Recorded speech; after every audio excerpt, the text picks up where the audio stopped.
আজকের গল্পটা শুরু হবে হানিয়া আর হানিয়ার ছোট বোনকে নিয়ে। হানিয়া প্রতিদিন তার ছোট বোনকে কলেজে সঙ্গে করে নিয়ে যায়। হানিয়ার ছোট বোনের 1 মাস বয়স ছিল। কখনো কখনো তাকে ক্লাসরুমের মধ্যেই ডাইপার চেঞ্জ করতে হতো।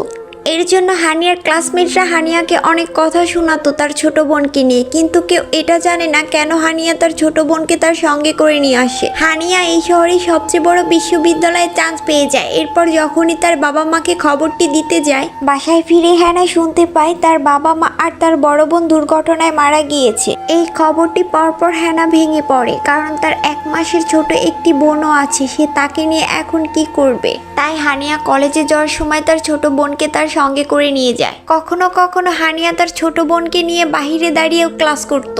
কলেজ শেষে হানিয়া পাশাপাশি কাজ করত তার বোনের দুধের টাকা জোগাড় করার জন্য, কিন্তু মাঝে মধ্যে কাজের ফাঁকে ফাঁকে তার ছোট বোনকে দুধ খাওয়ানো হতো। এর জন্য তাকে কাজ থেকে বের করে দেওয়া হয়েছিল। হানিয়া কিছুই বুঝতে পারছিল না তার ছোট বোনের দুধের টাকা সে কিভাবে জোগাড় করবে আর তাকে সে কিভাবে লালন পালন করে বড় করবে। দেখতে দেখতে 5 বছর কেটে যায় আর হানিয়ার গ্র্যাজুয়েটও কমপ্লিট হয়ে যায়। এরপর হানিয়ার নিউ একটি চাকরির অফারও আসে। কি হবে এরপর সেটা দেখার জন্য পার্ট 2 লিখে কমেন্ট করো।